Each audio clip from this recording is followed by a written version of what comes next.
So, what does it really take to build a solid financial future? One that you can actually count on?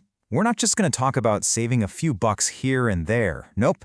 Today, we're talking about building a personal fortress. A structure so strong, so well built that it can handle anything life decides to throw your way. All right, let's get into it. Just think about that for a second. What would that feel like? Having a fortress so strong it can weather any storm. A job loss, a huge medical bill, you name it. That's exactly what we're going to build today, step by step. And we're going to start with the most important part of any building project. You know it, right? Every single great structure starts with a rock-solid foundation. You wouldn't build a castle on sand, would you? Of course not. Well, in the world of finance, that sand, that's just guesswork and hoping for the best. The bedrock, the solid ground we need to build on, is financial literacy. But what does that even mean, financial literacy? It's actually pretty simple. It's having the knowledge and the skills to make smart, effective decisions with your money. It's the understanding that helps you avoid bad debt, build real security, and ultimately unlock the door to creating actual wealth. This is your bedrock. And look, laying this foundation, it's not as scary as it sounds. You definitely don't need to be some Wall Street wizard. It all starts with the simple stuff, learning the basics of budgeting, saving, and investing, picking up a book or two, and honestly, just paying attention to your money.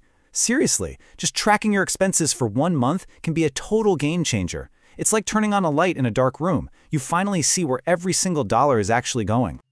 Okay, so our foundation is poured and it's solid. What's next? Well, now we need a plan, right? An actual architectural blueprint for your money. And that, my friends, is where budgeting comes in.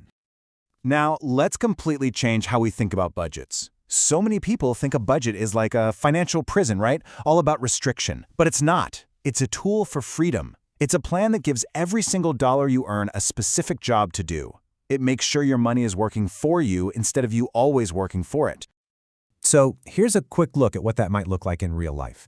Now, this is just an example, of course, but look at the intention here. You've got a slice for your living expenses, a piece for your savings safety net, and a really important chunk dedicated to investing in your future. The big idea is super simple. You are in the driver's seat. You decide where your money goes before you ever spend a dime. And making this blueprint for yourself, it's really as easy as 1, 2, 3. First, you just list out everything that comes in and everything that goes out.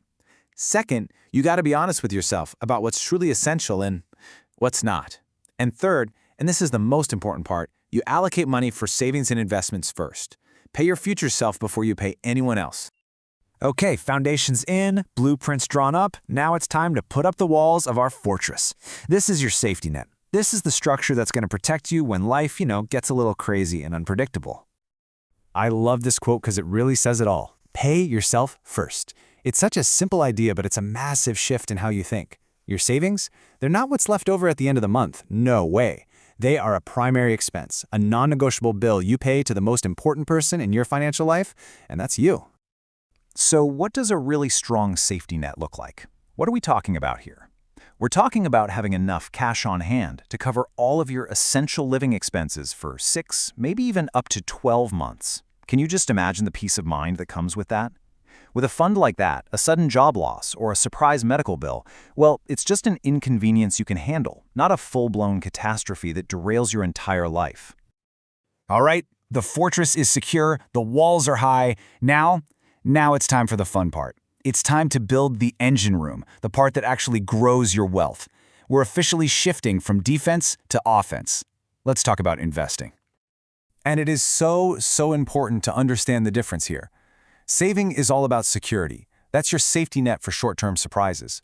Investing, on the other hand, is all about growth. That's your engine for hitting those big long-term goals. One protects what you have, and the other builds it. You absolutely need both. So why is investing so powerful? Well, it boils down to one kind of magical concept: compounding. This is where your money starts making money, and then that new money starts making its own money. And as you can see from this chart, when you invest consistently over time, your growth isn't a straight line. It's a curve that just gets steeper and steeper. That is the real engine of wealth creation. We're getting close to the top now. It's time to place the capstone on our fortress. This is that final, crowning piece that takes its strength to a whole new level and makes it, truly formidable. Think about it. Relying on just one salary is like building a fortress with only one door. If that door gets blocked, you're kind of stuck, right? But by exploring side businesses or developing passive income from things like dividends or rental properties and always learning new skills, well, you're building multiple gateways for wealth to flow in. And that just speeds up your whole journey to financial freedom. So, our fortress is built. It's looking good, but the job's not over, not by a long shot. Now we have to defend it. And one of the biggest threats, one of the things that can make those walls crumble from the inside out, is debt. So let's talk about how to manage that threat.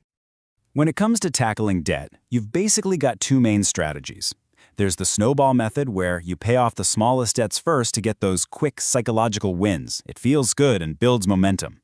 Then there's the avalanche method, which is mathematically the better way to go. You target the highest interest debts first, which saves you more money in the long run. Honestly, neither one is wrong. The best strategy is whichever one you'll actually stick to. And I want to be really clear about this. Debt itself isn't always the bad guy. Poorly managed debt, now that will absolutely sabotage all your hard work. But if you use it wisely, as a tool, as leverage, smart credit can actually speed things up. The whole key is that you have to be the one in control. And there it is. Our financial fortress is complete. And you can see how every single piece fits together, right? It all starts with that foundation of knowledge. That leads to a clear blueprint for your money. That blueprint allows you to build your safety net and your growth engine. And the whole thing is topped off with multiple income streams and defended by smart debt management. It all works together. So, there you have it. The information is right here. The plan is laid out for you. You now have the blueprint to build your very own fortress of financial freedom. The only question left is, what are you going to build?